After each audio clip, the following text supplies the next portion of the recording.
Shalom, selamat pagi, selamat hari Sabat. Saya ucapkan kepada saudara-saudara sekalian yang lagi streaming saat ini. Nama saya adalah Pendeta Richel Sumlang. Saya melayani di Jemaat Sawarkar Supiori, Insumbabi, dan juga perkumpulan Soek. Dan pada kesempatan ini, saya diberikan tanggung jawab untuk membahas tentang pelajaran sekolah Sabat, khususnya pada hari Selasa, yang berjudul pengulangan pola-pola kata dan juga arti.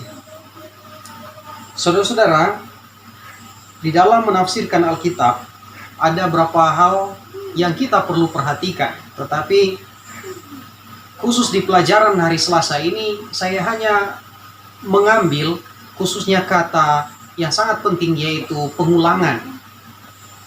Orang-orang Ibrani memiliki cara yang berbeda dalam mereka mengekspresikan akan gagasan mereka yang dituangkan di dalam teks atau penulisan dengan orang-orang Eropa ataupun orang Indonesia.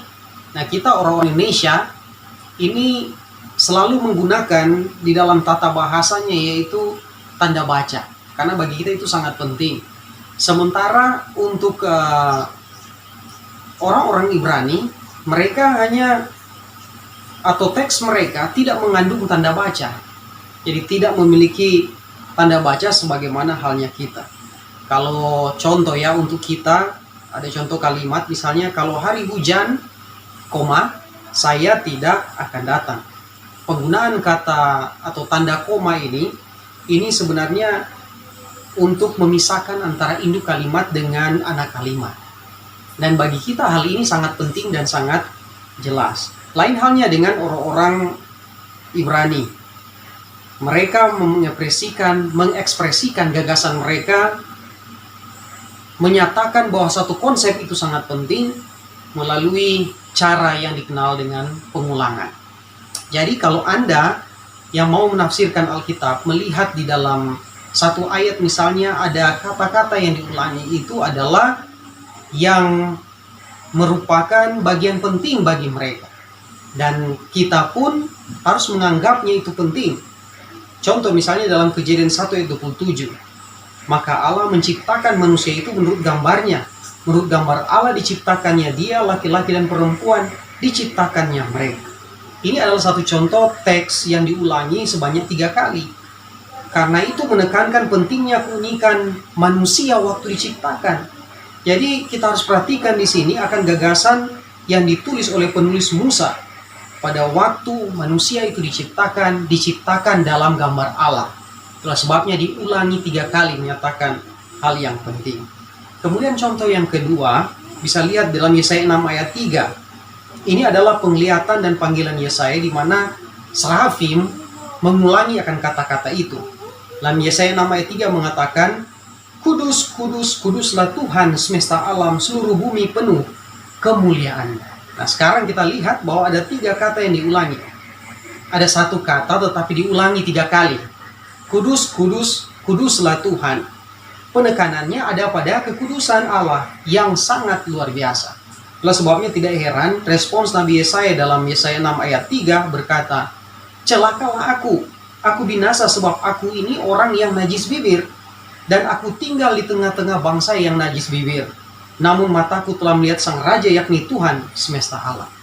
Pembaca yang membaca saat ini membandingkan akan hal ini, mengetahui bahwa Sang Nabi seperti Yesaya, pada waktu dia dihadapkan dengan kekudusan Allah, dia sendiri merasa ngeri atas ketidaklayakannya sendiri. Dan hal ini sangat penting, membandingkan antara kekudusan Allah dengan manusia seperti Yesaya. Kemudian contoh yang terakhir adalah pengulangan dalam Daniel pasal 3. Khususnya frase patung yang Nebukadnezar dirikan. Perhatikan baik-baik frase ini, patung yang Nebukadnezar dirikan.